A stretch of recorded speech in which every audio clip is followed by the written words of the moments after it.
Hi, everybody. Welcome back. I'm Madeline Bookout, spooky season lover. And I'm Hannah Bookout, serial reader, and this is the Check This Book Out podcast where we talk about fantasy and romance books. Today, we are doing a book review, and Yep. it is a very timely book review as this book literally only came out, Yeah. what, not even a week ago. I guess it would be a week tomorrow, right? Yeah. Yeah. So if you've been keeping up to date with your romance reads this year, we are doing a book review of Tourist Season by Brynne Weaver. Mm-hmm. This is the first book in the Cape Carnage trilogy. Yep. Without further ado, everybody, grab your scrapbook and find your comfy reading chair, and let's check this book out.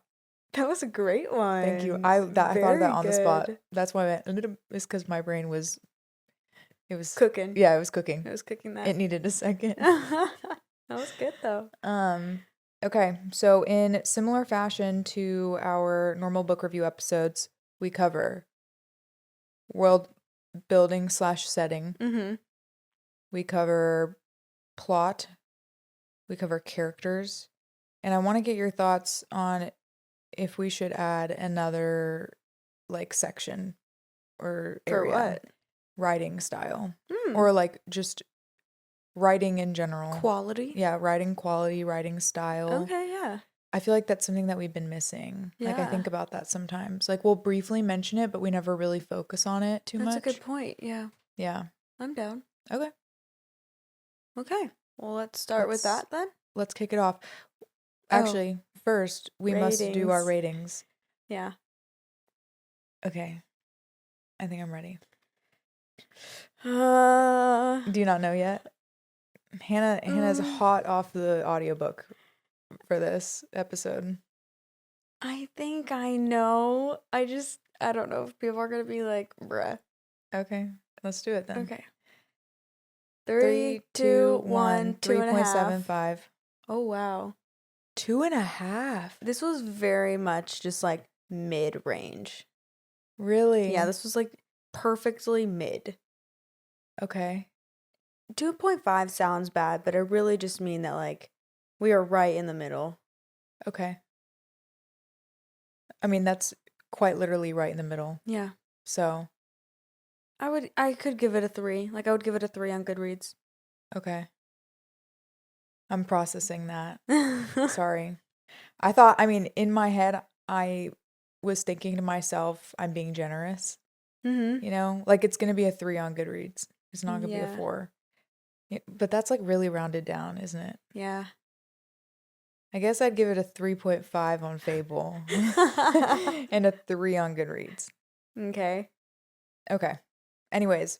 Clearly we have conflicted emotions here, which we'll get into. Yeah. Yeah. I also have had a little bit longer to process it. Yeah. So, but to go into what is this book about? This book is about Harper, who is a serial killer. And it is about Nolan, who is also a serial killer.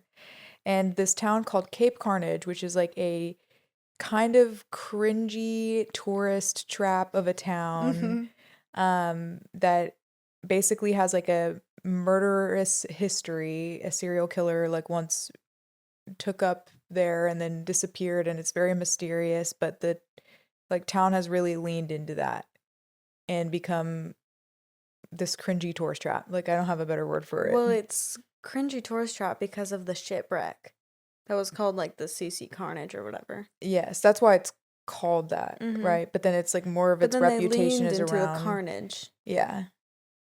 Okay, you're right. Sorry. No, that's okay. I didn't mean to get technical for no reason. Actually, I don't know what else is there to. Yeah, it's kind of just serial killer hunting serial killer. Mm-hmm. That is really the premise of this entire book. Not Yeah. gonna lie. Yeah, it's serial killer hunting serial killer. Mm-hmm. If I had to sum it up into that, that's what it is. Sentence. It gives itself off as enemies to lovers. Mm-hmm.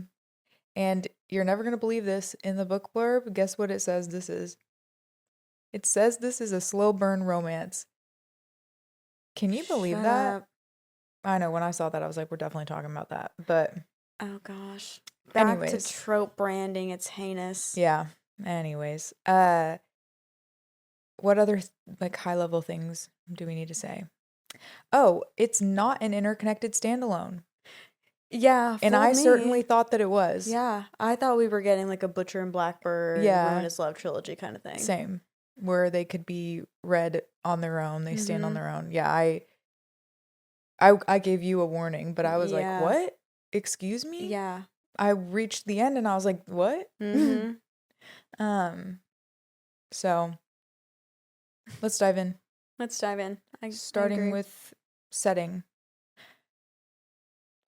I feel like we actually should start with writing quality. Okay, yeah, I think you're right. I thought it was good. Like, I thought the quality was there. Yeah, Brynne Weaver is a great writer. Yeah, I agree. One of my complaints about the third book in Ruinous Love trilogy was In Scythe and Sparrow. That's what it was. Yeah. It was kind of cringy. The writing was cringy. And I know that you haven't read it, but like, and you probably won't. Yeah. I'm assuming the dialogue was cringy and Fionn was cringy, like, unfortunately. And just the way that they like talked to each other, it just, the whole thing, I was like, ooh, like kind of got the ick a little bit. Yeah. And also I was like, this is trying too hard. Yeah. I didn't get that from this book. I thought that overall, like, it was very good. Yeah. Yeah, I agree. I think sometimes she used the same words too many times. You probably noticed that listening to the audiobook. Yeah, that is very true. But I think overall, I mean, she's a witty writer. She does the banter well. Very well, yeah. Yeah. I think, yeah. I think it was well written. And I think, honestly, this was like a whole star for me. A whole star docked. Oh. And it's an opinion that I'm developing recently, is that I think I'm kind of not a fan of dual POV. Really? Yeah. Because, gross. What? I don't want to know what's going on in his head. Like, I kind of like having to guess. Think about it. Think about the love hypothesis from just Olive's POV. And how, like, that's such a part of the fun is not knowing what they're thinking. Okay. And not having any insight. Like, I love it when there's like an epilogue from his point of view. Okay. I get what you mean. And it's not every book. Like, for example, Heartless Hunter, I really liked the dual POV in that book. And I understand why this series and why her other books were dual POV, but I don't know, like, intimate scenes from their point of view, like, don't do it for me. Okay, if we're talking like strictly like the smut, then yeah. Yeah. I don't, like, honestly, I wish that we didn't have any of that from any guy's POV, like, that's written by a woman. Yeah. It's just, I don't like it. I agree. Maybe it's just a smut. Maybe. Yeah. It's a little bit of both, though. So, I mean, I was thinking, I think his POV added, like, really half the story to this entire book. It does. book. That's what I'm saying. I understand it for this book and for this series. It makes sense.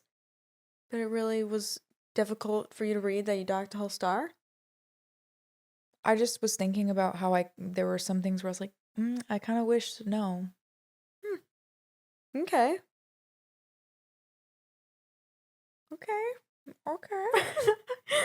Interesting. I didn't feel that way. And maybe it's just because I have been developing a strong opinion about this in general. Yeah. It's probably more what it is. Okay. That's all. I mean, otherwise I thought the writing was great. Yeah. The writing is kind of just like, quality, run-of-the-mill romance writing. Agreed. Yeah. Agreed.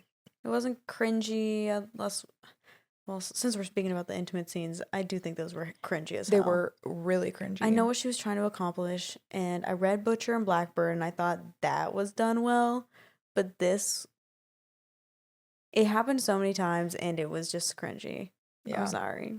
Yeah. I didn't enjoy it. I wanted to skip them. Oh, I did. Yeah. After, well, I don't know how many were there. Total 3 or 4. Uh-huh. I literally skipped the second 2 because I was like, Yeah. what? See, I would have skipped them, but imagine if I had skipped them and then I would have missed like the random nipple piercing. No, that's a really good point. Like, I couldn't. Like, I knew I was going to miss something. Wasn't so that like towards the very end Yeah, it too? was. I was like, what? No lead up. No, none. No lead up. Which actually, I Never kind of would've thought seen that it. was funny. Yeah. How it was like you have no preparation all of a sudden, and you're just like, what? Where'd the Yeah. needle come from? I'm like, wait. Why are we He whips out alcohol why swab. are we sewing? I'm like,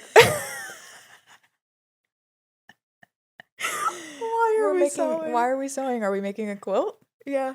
I'm like, is she about to do like her injection right now? Why are we No, pulling out the literally. alcohol swab? Oh god. No, seriously, I was very confused. Yeah, Very that took confused. that took we me had off we guard. kind of had a Parent Trap moment. You know how Well- they pierce each other's ears? What the? Oh my gosh. And they have like the apple. Mm-hmm. Oh my gosh, that's funny. Yeah, I think about that a lot. I do Actually, not gonna too. lie. I'm like, I do too. I used to and wish I was that girl me when I was too. like younger. I was like, oh, I'll eat my Oreos with peanut butter. Mhm. Thought that was so cool. Mm-hmm. Yeah, I thought that was highly and extremely bizarre. Mm-hmm. It was bizarre. It was bizarre. That's a great word to describe it. I just wasn't into it at all. It's just not my forte. Yeah, It was trying too Yeah. hard. It was on theme. It was on brand. it But- was. It was giving me nothing.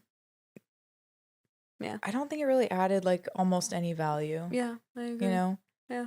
So, And that's coming from somebody that does enjoy reading smut, not Yeah. gonna lie. I mean, I do too. Yeah. This I was just haven't enjoyed the way it's been executed recently. Mm-hmm. You know what I mean? Yep. Just books written in the past 2 years, like it's not giving what it used to. Mm-hmm. And it's been disappointing. Yeah. Prime example. You know what we need? We need more closed door.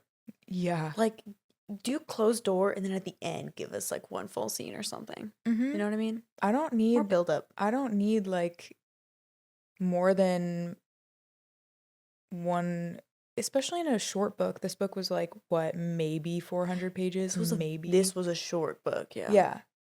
I don't need 5 scenes. Yeah. Like I don't need that at, like, Yeah. Yeah. which will brings me to like another pain point. Actually, I think I was way too generous in my star percentage for this. 3.75 was high. Now I'm realizing it's definitely like a true 3, I think. Okay. I I resonate with that, yeah. It's a true 3 because I Yeah. do have things about this book that I actually really enjoyed. So, let's just get it out there. Insta love. And I don't like Yeah. insta love. Yeah. And especially She's speechless. I'm like, how do I phrase this? Especially after knowing that this is a trilogy, like a true Yeah. trilogy. What the hell? Yeah. What do you mean? Mm-hmm. What do you mean they're already hooking up at 50%? Yeah. What do you mean? Mm-hmm. That makes me mad. Like that was the perfect opportunity to have like a really slow burn. Like drag it out to book 3. Yeah. Make me like pant in Yeah. one, like, you know? Yeah. This could have been a romance with an actual enemies to lovers. You know, it truly could have been. There's no romance that really is genuinely like enemies to lovers. No. This could have been perfect. No, this would have been like the best of the best way to do it. Mm-hmm. You know, especially when most romances are standalones. Mm-hmm. Ugh, it makes me angry. Yeah. There was such a missed opportunity there. Yeah. I see why maybe she was like sly with the branding as like a slow burn. Is probably at the end of the book. Spoiler warning, but I would hope you're not listening anymore if you Mhm. haven't read it. I think at the end of the book he probably fell out of love with her because he was like, "Oh, she's been lying to me this whole time." Yeah. You know. Yeah. Maybe I that's see what you're saying. Maybe that's what the catch was. There's gonna be some stupid miscommunication. Yeah. Ugh, that makes me so mad. Or plot twist, she ends up with plume. Second lover. Oh my gosh. I didn't see that coming, by the way. I didn't either. That was sneaky. We're on a winding road. Let's get back to world building setting. Okay. Writing style, check. Yeah. I enjoyed it. Mm-hmm. I did. It was well done. Some cringy things. Yeah. But I honestly think that she is a good writer. Yeah. Okay. Setting. Aside from the fact that it was like a little bit, cringy, I actually really liked this setting. Mm-hmm. Like the small town feel, mm-hmm. I liked. Yep. The like misty, like spooky nights, like that was kind of perfect. I really liked that too. Yeah. The picket fences, the Victorian era houses on the beach. The beach. Yeah. It was a very well done setting. I agree. Like I think that she captured what she was trying to achieve was executed like pretty much perfectly. Like I could feel it and I could see it and I could smell it and you know what I mean? Yeah, you were there. Yeah, I was there. And I think that goes hand in hand with the writing style. Yeah. Like those two pieced together was very well done. I don't know if anyone plays Tiny Bookshop. It's like a computer game where it's like on your Switch. That's like what I imagine this place to look like, but like spookier, obviously. I really thought you were going to say, I don't know if anybody plays Clash of Clans. No. I don't know why I thought, because I was like, what are you playing right now? Tiny Bookshop. You actually play that right now? Yeah. Okay. I play it on my Switch. You'll have to show me after, because I've not seen this. It's like the perfect game for a reader. It's so much fun. Okay. Yeah. I recommend Tiny Bookshop if you like have a Switch and you like video games, but also love to read. It's perfect. Okay. You get to like give book recommendations to people, and there's like A Court of Mr. Fury and like Six of Crows. What? Yeah, no, it's Wait, fun. that's really fun. Yeah, it's fun. I would lose time to that. Oh, I did. There was one day where I just binge played all day. Binge played. Anyway, that's what I picture the town to look like. It's like perfectly small, quaint town. People know each other. Yeah. Yeah. I think my only complaint about the setting is that the vibe was really good, and as I said, it like draws you in and it is a great hook. But I didn't really feel like you got to know any of the town other than the Lancaster like family. Yeah. Like you briefly get introduced to the character who owns like the apothecary Maya. Yeah, Maya. Yeah. And that's kind of it. Yeah, you get like the bean, like the inn, Maya's magical whatever. Yeah, just the manor. Yeah. You would think like such a small town, like they'll talk more about more people with a lot of familiarity other than Sarah Winkle. You know what I mean? Yeah. So, but I don't think that was such a like it didn't really detract from my entertainment. It was just something I noticed. Yeah. But maybe that's going to be like a future book thing. That's a good catch though. You know? Yeah. I'm trying to think of other, like I've read other small town romance books that just do that better. Yeah. You know? Especially for somebody who's like a newcomer, they're supposed to be so confused by the dynamic of the town and be like weirded out by how close everybody is and how much they know about each other's lives. Yeah. That just wasn't a dynamic that we saw in this book. And she says that she knows everybody in the town. But then she's like, I did catch that one time though, where she's like pretending to be the pizza delivery. And she's like, oh, it's that one boy that like just started working there 2 years, but she doesn't even know his name. I'm like, you can't say you know everybody. Yeah. You don't know his name. Yeah. No, exactly. Yeah. You know what I mean? So. Subtle things. Yeah. Yeah. You mentioned the hook and the way the book started. I was so unimpressed. What exactly was... It's her with the Cookie Monster. She's putting that pervert in the wood chipper. Oh, yeah. It started off way too strong on the I nose. Like, it agree. was too on the nose. It was right up in your face. It was boring. Yeah, Like, his first chapter was a lot better than hers. yeah. Like, That was what that hooked was a me. good hook. Yeah, he hooked me versus His creepy ass scrapbook. yeah. Yeah. No, Yeah. I think that was a much better hook was his. Hers Yeah, was underwhelming. kind of was. I think you're right. Yeah. I agree.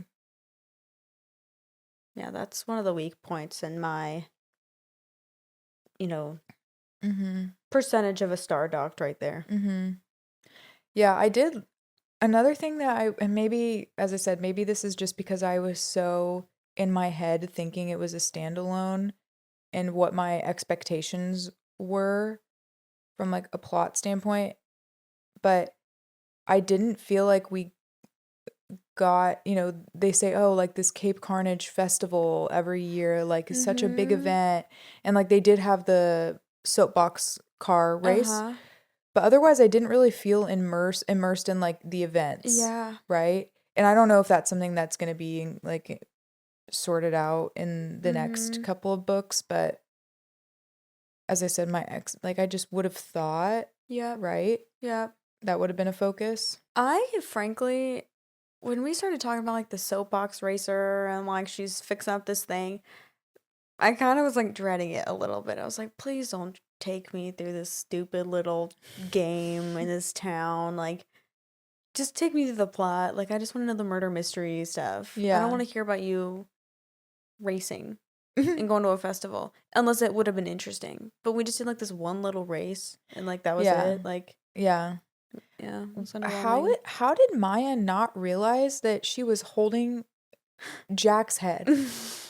Like that really like bothered me. Yeah. I was like, for again, like small town, for somebody or for a town that's supposed to know literally every single person by name and by face. Yeah. You're telling me that Harper's over here holding a decapitated head of somebody that you know very well, and you're not looking at it being like, oh, that kind of looks like Jack. She had it wrapped up in her like this, like against her chest The whole time? Yeah.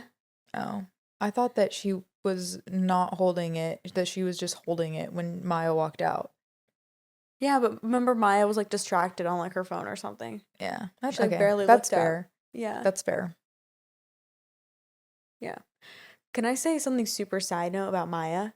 I totally thought it was an Easter egg. I thought she was an Easter egg. I read like, oh, she got her PhD at MIT in chemistry. I'm like, is this Maya from Problematic Summer Romance? Whoa. I was like, no way. No way. Like, but like maybe they're friends in real life and I don't know.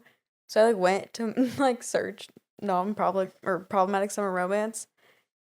And she didn't go to MIT, but like she had the position for MIT. Yeah. And her major was in physics, not chemistry. But I was like, oh, that would have been fun. That would have been fun. Imagine if author friends did that. Oh, wait, that'd be really cute. You should do it. That was so random of me. What would be like the best crossover for you, romance-wise? I want to see... is her name Naomi or in Book Lovers? I don't know. She's the main character in Book Lovers. You don't remember? No.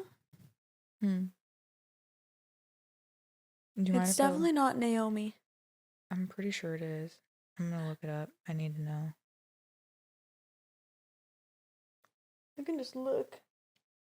Nora. I want Nora from Book Lovers in Bride by Allie Hazelwood. What makes you say that? I just feel like that she would be very out of character there. Out of character. Or out of place. That's funny. Like that would be a weird crossover. That would be. Otherwise, like, I don't really know. I don't know either. I thought it was Maya, though. I was like, whoa. Anyway, moving on. What were we talking about? The hook? Yeah, we were talking about hook, but the within festival setting. and stuff. Yeah. I think that the festival could have been used better in like a spooky, like maybe like carnival kind of way, if that had been more of the vibe versus just like this race. But then I realized, and you haven't read Scythe and Sparrow, but she's done the carnival thing That's before. true. She has. So I was kind of like, where does she, like, where she obviously might not want to like double dip, right? Yeah. So. See, I'm thinking like fall festival. Me too. Yeah. The pirate ship. Yeah. Yeah. Yep. Some spooky rides. The Hall of Mirrors. Yeah. That kind of thing. Anyway. Any other thoughts on setting? I don't think so. I did like the idea of it. Like, I think the concept of it was very fun. Mm-hmm. And as I said, like, from her writing style, I think that she had this idea of like the setting and how she wanted the like world to look, and I think she like nailed it on the head. Yeah. I do think that. Yeah. Which is part of the reason why I stayed interested. Mm-hmm. But yeah, on to plot. Mm-hmm. Shall we start from the beginning? We shall. As you said, Hook really wasn't interesting. Yeah. Harper, I kind of hate it when authors like dangle ignorance in front of you. Mm-hmm. Like, we already kind of knew her backstory. Like, you remember her from... I didn't until like midway through. I didn't realize that this was the girl. Like, I did not realize it. If you read, I think it's in Scythe and Sparrow, in the epilogue of that book, there's like a tiny little epilogue that's from Harper's point of view. So that's probably why you didn't know. But I knew going into it, I'm pretty sure I knew that it was about her. I don't remember what I was saying. The dangling ignorance. Oh yeah, I don't like it when authors kind of like keep reminding you how stupid you are. You know? Yeah, I agree. You know what I mean? Yeah. When it's obvious that you're not fully clued in. It's like this Sam guy in the book. Mm-hmm. He's like, oh, I have something. I have something really big that I've discovered, but I'm not going to tell you. Like, I'm finding joy in the fact that I know something you don't. Like, that's literally how this book felt to me this whole time. Even though I did kind of know who Harper was. Yeah. Right? So, but those carrots, God, I hate them. Yeah. Like, sometimes they're fun, and I didn't find it fun this time. But I also understand that the main point was because, like, Nolan didn't know either. Yeah. And it was going to be some big reveal. Yeah. I half liked it, half didn't. I mean, eventually, like, halfway through, I was like, oh, it's that girl, duh. I didn't bother to, like, look too deeply into it. And I was like, I don't remember what her real name was and stuff like that. No, I didn't either. I was like, maybe I could go and reread that part of Scythe and Sparrow, but I was lazy. I didn't feel like it. But yeah, I do agree with the constant, like, little baits. You're kind of like, okay, when are you going to tell me? Yeah. Yeah. Yeah, I agree. That was one thing in, like, one plot instrument, if you will, that I wasn't super into. But I guess if we start at the top, I'm trying to remember, like, okay, they meet at the Bean or whatever, the coffee shop. So boring. You didn't like it? No. Who meeting at a coffee shop? Could that be talking about ball meat? Yeah. Like they should have met with him pulling up to her house. That would have been way more intense. Or something more interesting than them meeting at a coffee shop. Like, what? If he was just going to reveal himself the next day?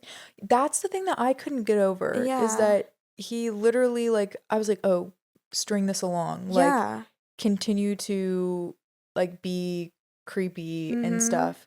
Like, that would have been really cool. Yeah, like, get to the point where she invites you into her cottage. Like, well, yeah, he could have played, like, the slow game for that so easily. Like, pretend to be in love with her, and that's how he plans on killing her. And that would have been so good. I would have really enjoyed that. Yeah. But there was this whole, like, oh, let me just... Well, okay, I guess part of the reason why that happened that way is he didn't realize that she was Harper, right? Yeah. That was part of it. And regardless of that, I still think that was a boring way to meet. Like, I don't think that she should have used it that way. He should have come into Cape Carnage knowing her, knowing exactly who she was looking for. I know that technically he didn't know what she looked like. Yeah. But that would have been better. We're not like them meeting at a coffee shop and he's like, oh, wait, shit, you're Harper? You know what I mean? I was underwhelmed. I don't think that was a good intro. Yeah. Frankly. Sorry. Yeah. It was like an attempted meet cute. Yeah. You know? Mm-hmm. Yeah, I'm with you. I'm not really sure what would have made it better, except for the fact that, like, it was meh. Yes, exactly. Yeah. I don't know. Like, I see why it happened that way, but there could have been a better way. It could have just been something that's more interesting. Yeah. Like, yeah. Yeah. I mean, imagine if, like, the first way that she met him was, like, trying to figure out who was leaving decapitated heads on her bird feeder. You know what I mean? Mm-hmm. Like, she's trying to figure out, like, he's playing her. She's trying to figure out who it is. Like, yeah, you know. So, I also thought that the whole sabotage, or not the sabotage, like the blackmail situation that they had going on was kind of stupid. I'm like, dude, you're a serial killer. Yeah. Like, sneak into her house or the Lancaster Manor and find your stupid bag. Yeah. Exactly. Find your stupid bag. Yeah. Like, it's not that big of a deal. Mm-hmm. It's not that deep. Yeah. I think that it obviously made sense for the plot, you know, but I did find it odd that she like roped him into two different bargains. One, figure out, get Sam out of here, and two, help me exhume all these bodies. Yeah, and he literally did nothing to get Sam out of. Yeah. Literally. He went to the police station. That's what he did. Yeah. Dude is a horrible serial killer. Mm-hmm. Like a horrible serial killer. Yeah. I mean, geez. Literally. Yeah. That's so funny. I don't know. Like, that was also like it played a part, but it became so irrelevant so quickly. Mm-hmm. Right?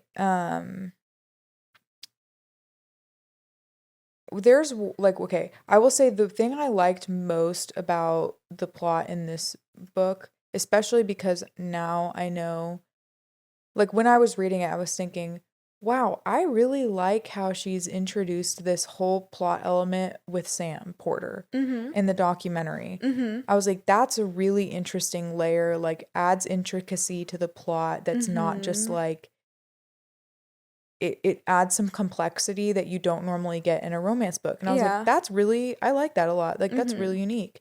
And now knowing that it's 3 books in the same, like, trilogy or whatever, that makes a lot more sense. Yeah. Like, how that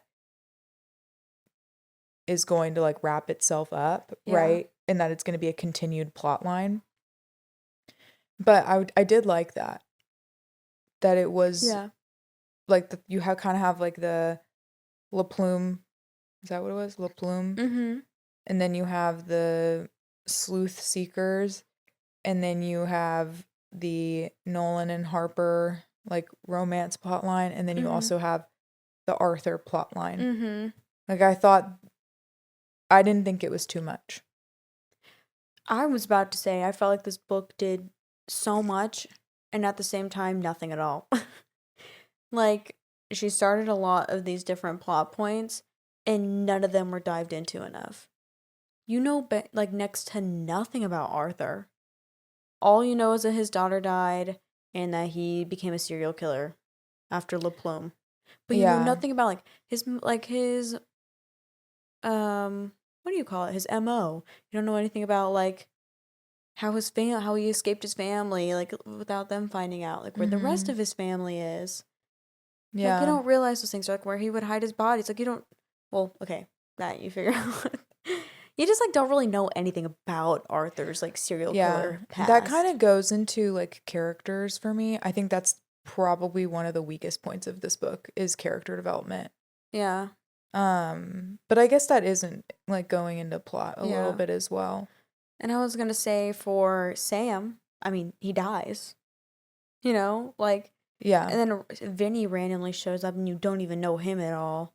Like, and this Sleuthseekers, I just feel like, yes, that's the can of worms that was opened, and I know that's gonna be more important going forward.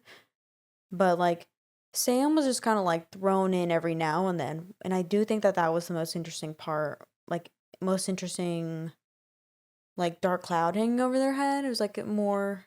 It was an interesting like extra conflict, but I don't think. But he did feel forgotten about for like half Exactly. of the book. I Yeah. see what you're saying. Like they got all this drone footage apparently. Yeah. I'm like, oh, yeah, there should have been more high stakes with Sam, but it wasn't. Until the very end. Yeah. And then the thing with like again like the festival, for example, like apparently we were building this, you know, racer the entire book, and then we're fixing it up, and then at the very end it just like pops up and it's. Yeah. Do you understand what I mean by when like so much was in this book but like nothing happened? Yeah, it was kind of all half baked. Yeah. Yeah, underdeveloped. Yeah, maybe you're right. Maybe she was trying to do too much. I just thought that the whole like that the production or like the documentary was like a really good flavor. It was. You know? It was unique. It was unique. Yeah. I liked that. And I was like thinking about, I was like, how was she gonna make this book very different from like the Ruinous Love trilogy? Yeah.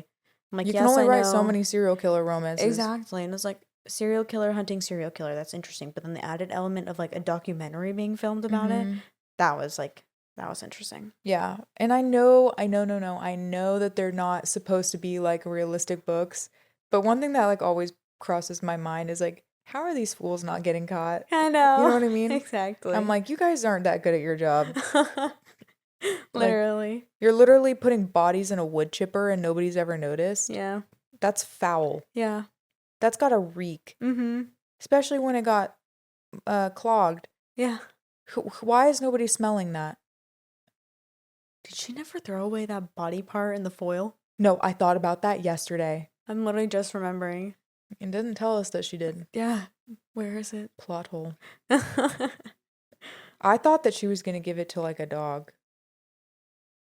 Ew. I was like, why is she wrapping it in foil and putting it in her fridge? I was like, she's saving it to give it to some dog.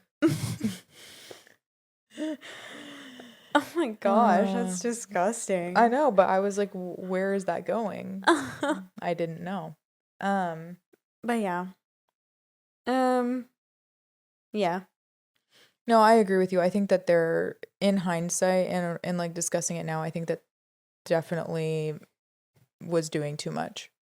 Yeah. But I do appreciate the attempt to like add something more to the plot. And it didn't feel overwhelming because, like you said, they were all half-baked. So I didn't feel like stressed out or like confused. But I did feel like there was always something. Yeah. Yeah. Anyway. Yeah. Anything else about plot that you want to get into?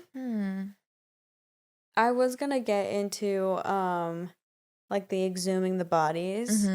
I thought that was like interesting to me. I enjoyed those moments. Like I liked when they were like together doing that. And it also kind of showed a little bit more of like their like serial and like their serial killer minds, you know what I mean? It was a little bit more like crime spooky vibe. Yeah, like them having to strategically think about where bodies are buried. Yeah. No, like I agree. Coordinates and stuff. Yeah.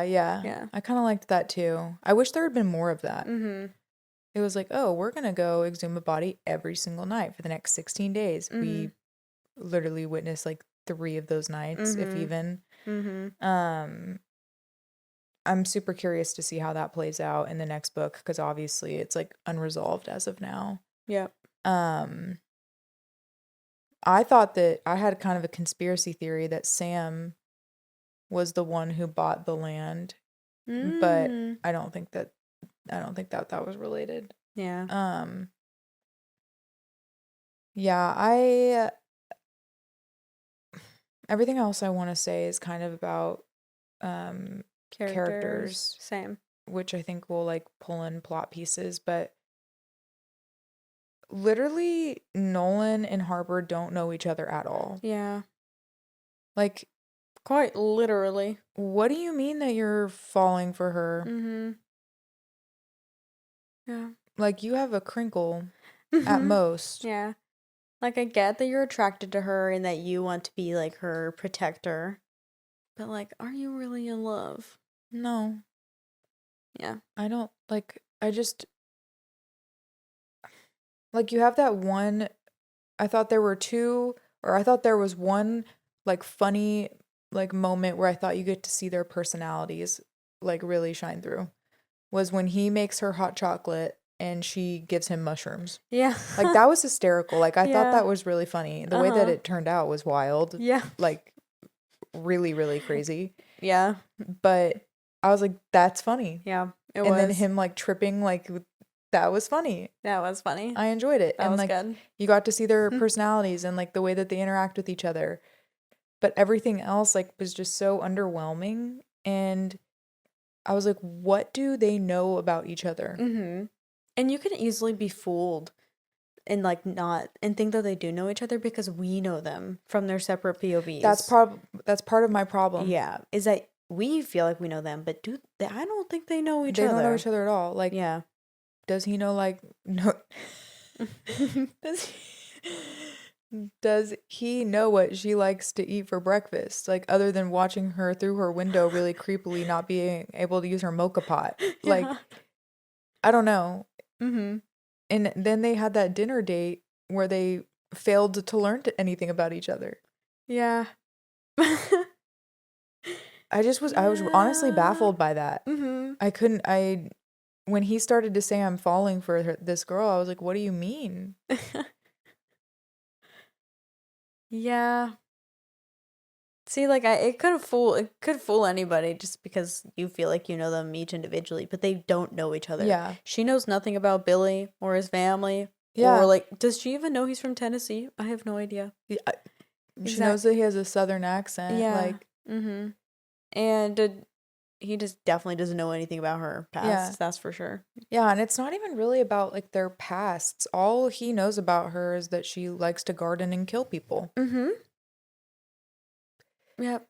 So, and she knows probably even less than that. She doesn't even know that he, I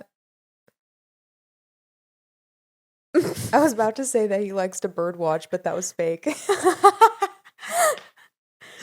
That was really clever at the end there when you realize what he meant by bird watching, like he wasn't lying. Yeah. That was cool. I did like that. That was sneaky. Yeah. That was good.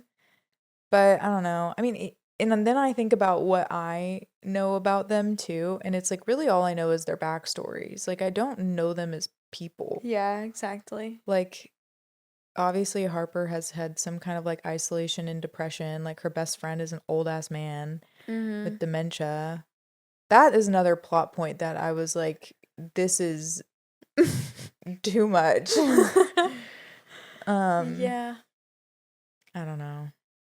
If we're talking about characters and moving on from Nolan and Harper Relationship dynamic. Yeah, I loved Arthur. Yeah. I thought he was so funny. In the audiobook, the narrator did a really good job of giving him, like, the old man voice. Mm-hmm. And, like, he's like rich and he has, like, his now I don't wait. Oh, Stefano Ricky's. I was about to call it Christina Ricky's too. I was like, I don't even remember what they were called. No, yeah, that he was funny. He was great comedic relief. I liked him, yeah. Mm-hmm. I appreciate, like, her trying to, like, add a deeper issue to a very not serious book. Yeah. You know what I mean? Yeah. So I liked that. And I liked his character. I think it's funny that Harper's, like, his apprentice serial killer. You know? But I really hope that in future books we get to learn more about his, like, relationship with La Plume. Because, as we said, like, huge, like, I had no idea. Yeah, me neither. I did think that there was something sus with the sheriff, but, like, I thought he was weird too. Yeah. Yeah. I thought he was, like, getting on to Nolan. Me too. Yeah. Yeah. But then Nolan would, like, describe that he had this very, like, lifeless look in his eyes, you know? I was like, something's going on with him. I didn't catch that. Yeah. When Nolan just snuck into Sam's room and he's leaving and they cross paths in the hallway. He's like, he kept having this smile that, like, even when it seemed like a genuine smile, didn't actually reach his eyes. Situation. He was being creepy. But makes sense now. Yeah. Harper seemed like she used to be fun. Yeah. I mean, van life girl. Uh-huh. That's right. Yeah. It kind of sucks that she only got to be a van life girl for literally, I don't know what it was, a couple of months. No, before... 2 years. Oh, was it? Yeah, they were on the road for 2 years. Oh, that's longer than I thought. I thought it was like 2 months. Yep. I will say Lukas. He did nothing. Oatmeal. He's like plain oatmeal. He is. All he was there for was to sell the land. And to hide the backpack. Exactly. He had 2 jobs. No, yeah. And that was it. It could have been way more interesting. He and Harper could have had more, like, sibling camaraderie. Yeah, there could have been a deeper relationship there, I feel. Yeah. But there wasn't really. I liked the judgy bus. I thought that was funny. That was funny. I liked the judgy bus too. Who else, really? Who else is there even to talk about? Yeah, I mean, that's kind of what I mean. It's like the side characters don't really feel like side characters because they don't feel really like props. Huh? They feel like props. Yeah. They feel like they had like 1 or 2 purposes and then just to kind of fill a role, but not to actually be that instrumental to the story. Yep. And it's hard because nobody else knows what Nolan and Harper do. So like they really are going to be surface level. Every relationship. So that makes it hard. Yeah. I found it very interesting that Sam was killed off. Yeah, and Vinny, yeah. Yeah, I expected that to be more, like, to go longer than it did. Yep. And then I was like, well, shit, he's dead. Yeah. And then the sleuthseekers are like, we unite. Yeah. So, I guess it's just going to continue in a different way. Now the sleuthseekers don't have, like a figurehead. Yeah. So right now they don't really feels like chaotic. a threat. Yeah. And they just, like, who's going to show up? We don't know. I have no idea. I want to know what Sam knew, though. The van thing was really interesting, actually. Yeah. It felt rushed at the end, though. It did. It felt like it came up out of nowhere. Yeah. Yeah, with, like, him going to the coordinates on that day or whatever. Yeah. He was asking to find out something that he didn't want to know. Yeah. Also, like, can you be mad at her when she's been telling you this whole time that she's not who you think she is? Exactly. Yeah. That's my problem with the way he's so, like, sad at the end. I thought he was going to be like, oh my God, I can't believe I've been, like, threatening to kill her all this time, which he did. He did say that. He was like, I feel so guilty and awful. And then all of a sudden he was angry. I was like, you have no right to be angry. Exactly. Yep. What's your problem? Yep. Oh, yeah. Honestly, the only other character that I really want to talk about is Plume. What about him? Because there's not much we know. Well, just the fact that, like, he was said to have disappeared 30 years ago, but he's literally been the sheriff this whole time. Also, it was very, like, hinted at that Arthur knew who the identity of Plume because Plume killed his daughter. Yeah.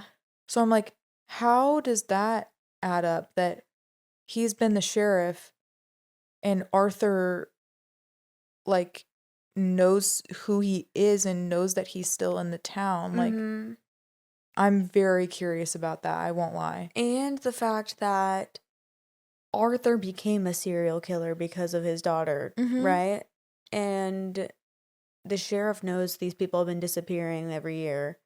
Yeah, and has the sheriff been killing people too? Like, Yeah, I don't. like I thought that Arthur was the reason for all the disappearances, Yeah. which maybe he was, Yeah, but but like, why wouldn't the sheriff like throw Arthur under the bus? You know what I yeah, mean? If he knew it was him, yeah. What was LaPlume's MO? Did he have one? Did we he know? would carve like all Oh, over yes, their yes, skin. yes. Yeah. Probably something in French. He was speaking in French at the end. Did you Uh-huh. translate it by chance? No. Should I? Yeah, maybe. I didn't even think to do that. I forgot. I just kind of read over it. I was like, okay. Yeah. I think there are too many cooks in the kitchen in this Mhm. town. I am a cradle which a hand swings in the hollow of a vault. Silence, silence. That makes no sense to me. I have no idea what that means. Also, when he was talking about like systems, Systemic derangement. I'm like, what is this from? What is this? Yeah, What are you talking about? the symbolist movement believed art should unlock the fundamental truths of humanity by systemically deranging the senses. Maybe he views like the skin carving that he does as It's like art. art, yeah. I mean, he must. But that was just like, whoa, where are you pulling these words?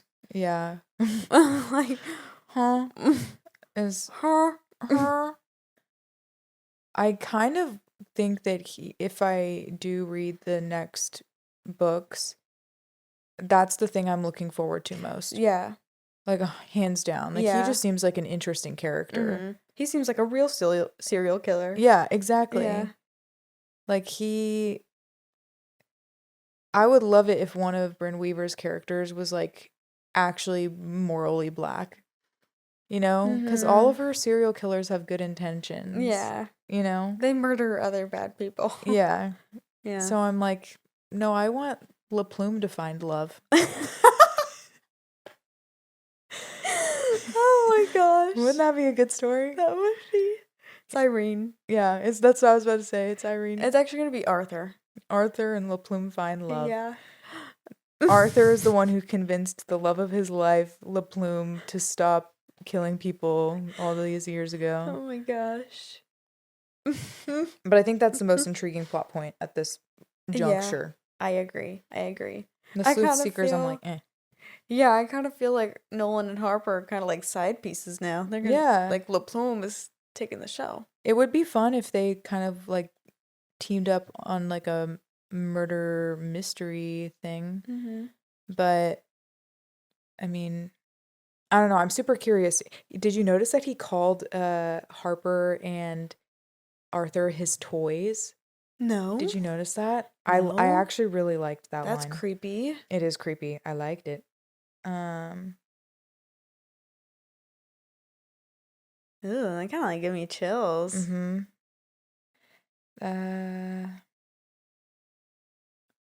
Hold on. I'm gonna have to look up toys.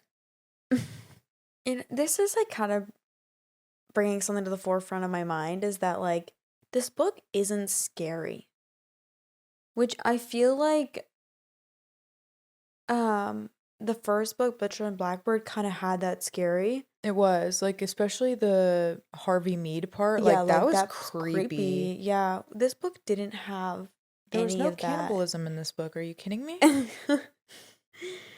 It had its humor and it had the serial killer element, but like nothing was scary.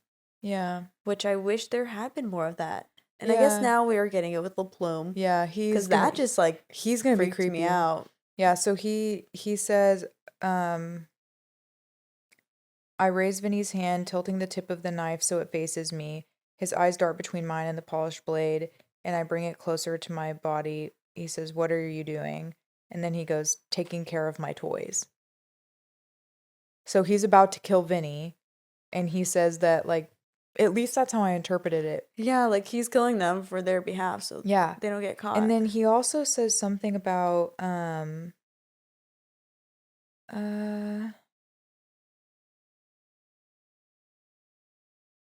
he says something about, okay, that tattoo on Mr. Rhodes is prophetic, don't you think? He was meant to come to Carnage, just like Harper Starling fits right in at Lancaster Manor, doesn't she? So he like thinks of Harper and Nolan as like, I don't know, like his toys. Yeah, Like, it's interesting that he likes having other serial killers in yeah, town. That's weird. yeah, I agree. But that's the vibe that it gives off. Mm-hmm. That's interesting. Hmm. Mm-hmm. Yeah, I definitely think I'll read the second book because the La Plume plotline is the most interesting for sure. Yeah, it's got me hooked. It's kind of giving. It reminds me a little bit of like the Naturals. I was also thinking that. Like it's succeeding at that creepy hook, like Yeah. a real serial killer, Yeah. not just the humorous This play. Yeah, Yeah. a girl This and a Barbie guy. serial killer. Exactly. Yeah. I know. So I think that's probably the biggest thing that this book has going for it, or this Mhm. series for sure. Yeah. Which I wasn't expecting it to even be a plot line, because I'm like, oh, La Plume like died, or like I Yeah. thought Arthur killed La Plume. Mhm. That was my assumption this whole time. Yeah.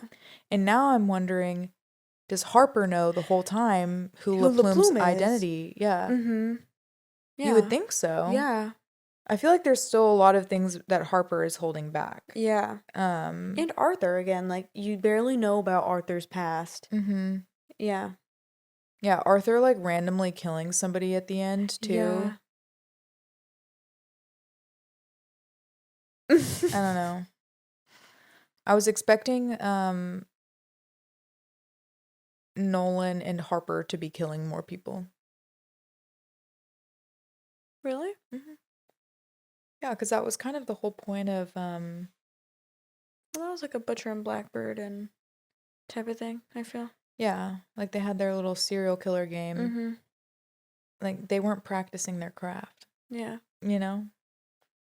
In Leather and Lark's case, literally her crafts. Mm-hmm. That was so funny. That was funny. I don't know. I honestly don't have much more to say. Me neither.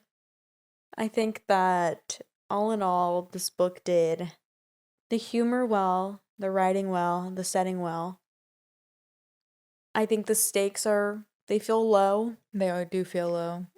The romance feels weak. It is weak. And I mean, a lot of critical characters are dead, so Yeah, what have we got left? Yeah. La Plume. La Plume. I want it to be like The Bachelor for La Plume. I want his eligible bachelorettes to be lined up. Like, imagine how crazy that would be if that's the turn that this series took. Yeah. I don't know. I do wish that I liked Harper and Nolan more. Me too. I wish I Yeah. liked them more. Same. But compared to Sloane, I think Sloane is the girl in no, Sloane is Butcher and Blackbird. Mm-hmm. Who is Leather and Lark? What's her name? Oh, crap. I don't remember. It doesn't really matter. Yeah, but it like doesn't matter. I don't know. those two main female characters that Brynne has written, I loved them. Me too. But Harper, I'm like, eh. Harper feels like a weird copy and paste. Yeah. Well, I mean, and she kind of like based herself off of Sloane, really. Yeah. Yep. Yeah. Was a little bit of a disappointment, I would say. Yeah, unfortunately it wasn't as I hate to compare her to her other works, but really it just wasn't as good as like Butcher and Blackbird and Leather and Lark. Yeah. In my opinion. Which I honestly didn't have that high expectations going into it because I didn't like Scythe and Sparrow. I didn't have the high expectations either. That's why like really this book is just a solid like run of the mill middle rating. It's the first romance that I've read since June. Wow. Yeah. No way. I think so. What? Yeah. Because remember I went on that binge romance binge in June where I literally read a lot of romance in June. Huh. And then I had this fantasy binge, and I have not read a romance since like June 15th. Wow. They just didn't sound like that didn't sound good to me. Mm-hmm. And frankly, after this, I don't feel like they will continue to sound good to me. Unfortunately. I think this book was just kind of shallow. Yeah. And I can give it a little bit of grace. It was short, and also very much is going to be a trilogy. Like, it's going to be dragged out, which I think is doing a disservice, frankly. So I can give it some grace, but yeah, it was pretty shallow. I think this book would have been so much better if there had been more pining. Like, if they were still enemies, like, right now. Like, if he was still planning on killing her. Yeah. That would have been a lot more interesting. But, like, the only reason why they would be working together is because somebody has blackmail on them or something, you know? Yeah. I don't think I would have been able to handle or stand if only one of them liked the other, though. No, I agree. Like, if Harper was like, I like him so much, but he hates me, I would not have been able to stand that. Yeah. I wish that they both hated each other. Yeah. That would be so nice. Or, like, faking it to each other. That, yeah, also would have been great. That would have been great. I wanted to make a quick note that this book is rated super highly. Oh, gosh. It has 4.46 stars. It's only got 5,000 ratings, though. Ooh. And because we did this last time and I thought that was kind of fun, I figured we could, like, read some of the Goodreads reviews. That's a good idea. Do we want to start at 1 star and then make our way up? I think so. Well, Heather came here for the wrong thing. She says, this book is disgusting. I am genuinely concerned with the state of your mind and heart if you enjoyed reading this. She obviously did not read Butcher and Blackbird. She clearly didn't. She obviously did not. It had some interesting elements, but not my cup of tea. The author's whole page of trigger warnings up front should have tipped me off, sadly. I didn't read it. Okay, this one I think might be promising. I was so excited for this book. Went in expecting gory murder with some enemies to lovers. I really struggled. I was so bored, skimmed most of the sex scenes, which also seemed to be too much for me. I had hopes, but this wasn't had high hopes, but this wasn't for me. Yeah, pretty much. Yeah. Not a lot of 1-star ratings, though, truly. Yeah, there are not. There's only like 5, which people actually like wrote a review. A 2.5 stars says, I really wanted to love this one. The setup was strong and had so much potential, but I just couldn't connect with the characters the way I hoped. The couple's chemistry only clicked for me right at the end. Until then, it felt forced. Yeah. Somebody says, we'll be promptly returning to my Irish literary fiction to recover from the guts and gore of this book. See, okay, if you picked up this book without, I mean, I guess it's actually maybe not totally accurate, but I would be shocked if you picked up this book not knowing that it was a serial killer romance. Yeah.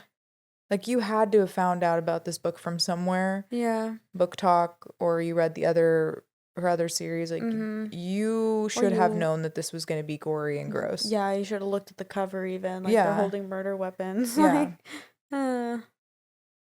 Oh, here's interesting review. Another 2-star from Kara. She said, oh, I was just reading that one. Oh, yeah. She said, what really pissed me off is that there was interesting plot points sprinkled throughout and then basically ignored until the last 5%.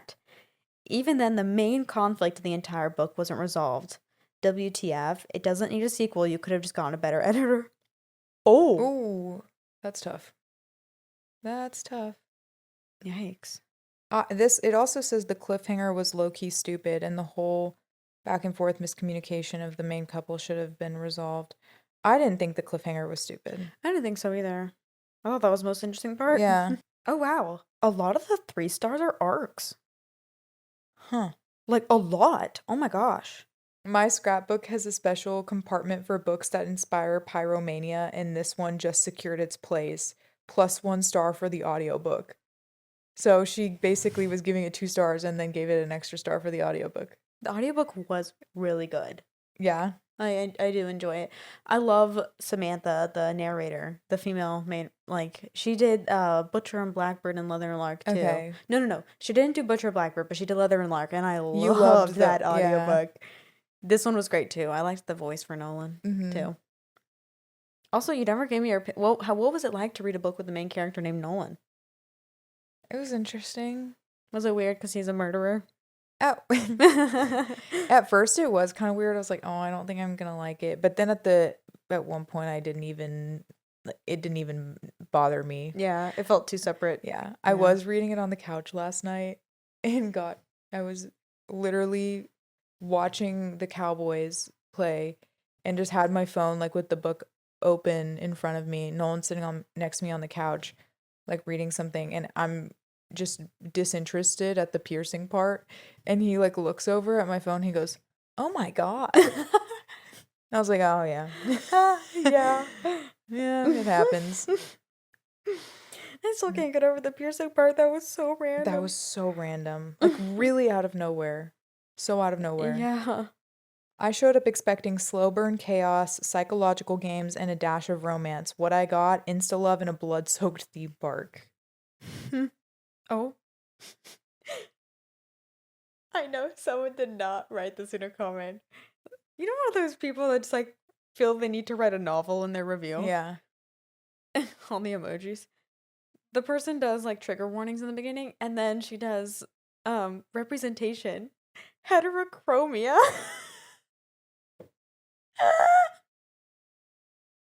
Do you feel represented, Madeline? Oh yeah, I do. Do you feel like your people finally had heterochromia? Nolan did. No, he did not. Yes, he did.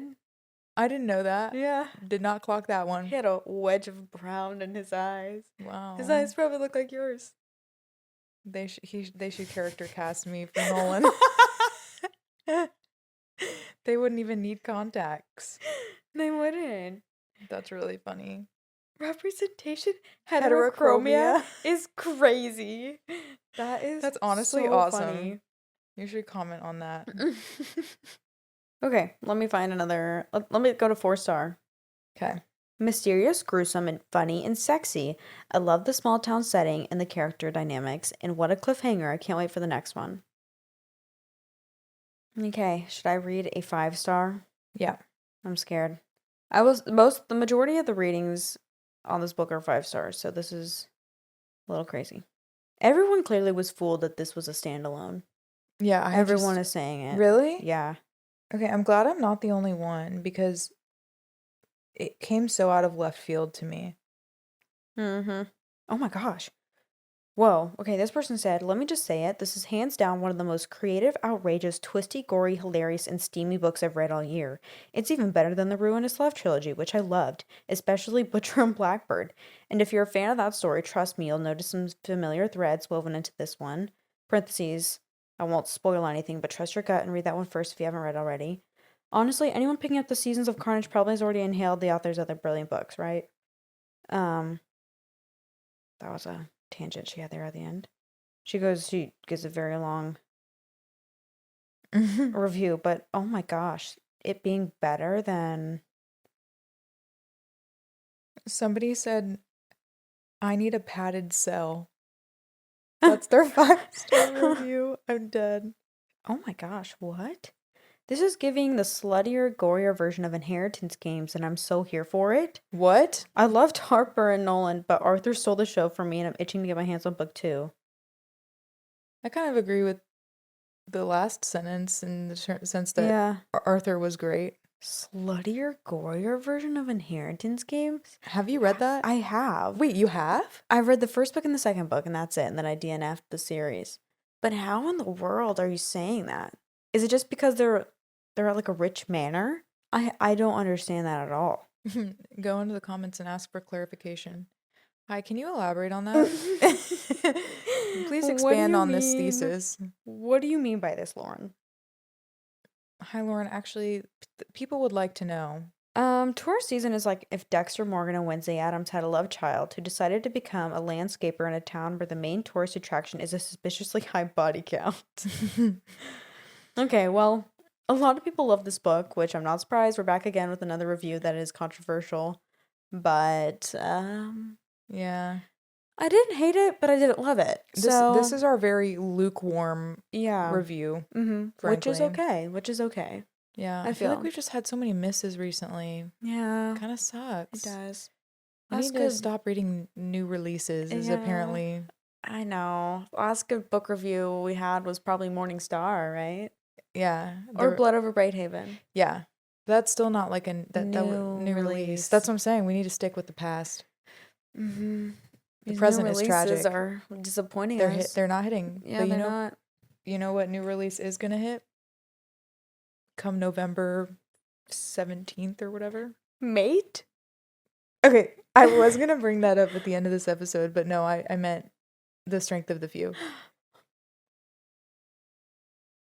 I know. Somebody said that tomorrow is exactly 6 weeks from release day. Oh my gosh. Yeah. You haven't even read The Will of the Many yet. What I are you talking know. about? I'm waiting. Oh, okay. trying. Actually, that's a good idea. You should wait. Yeah, I'm waiting until November because I've heard that I will be foaming at the mouth for the next book. So, should we wrap it up? Let's. Okay. Thank you for joining us, everybody. I'm Madeline Bookout. And I'm Hannah Bookout. And you should see us 2 Tuesdays from now here on your listening platform, or follow us on Instagram or TikTok in the meantime. Yes. You should also give us a rating. Yeah, that'd be cool. And a review, maybe. That would be super awesome. That would be super awesome. Or I would even take, like, a follow on Spotify. A subscribe. A subscribe, if you will. A church bell button, if it pleases you. Yeah. That'd be fun. Any of your honest thoughts. We give our honest thoughts here, so. Yeah. If you like us. I've been enjoying some fun comments on TikTok recently. Yeah. So those are always fun. Somebody recently, a TikTok from a while ago about the Fever series. Somebody commented and was like, "This was the original like Faye, like Sarah J. Maas before Sarah J. Maas." I was like, "That's actually, I feel like that's a good analogy or comparison." Okay, what was I about to do? Oh, look up new releases. New releases. Okay, upcoming new releases. I think they're going to be good. I think they are too. We have a lot on the 7th, which I think is when this releases, this episode. We have Mate by Allie Hazelwood. And you know what?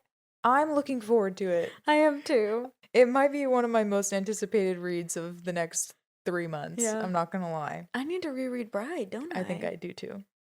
Uh-oh. And what if I like it this time? I think I really just need Allie Hazelwood right now. I do too. I need a taste of Allie. Yeah. Okay. Another release on the 7th is Alchemy of Secrets by Stephanie Garber. Have no idea what it's about, but like it sounds fun. Yeah. Another romance is Good Spirits by B.K. Borison. This is the author that wrote First Time Caller. And I think I'll give that a read. Let's see. What is the week of the 14th? I don't have any releases on the 14th in my calendar, so. Okay, well, November and October are big release months. So they are. We're going to be busy reading. A lot upcoming. So congrats, Allie and Stephanie and BK. Our girl. That just reminded me of the one time we were doing this like little segment and you were like, "Congrats, Congrissa." I think about that all the time.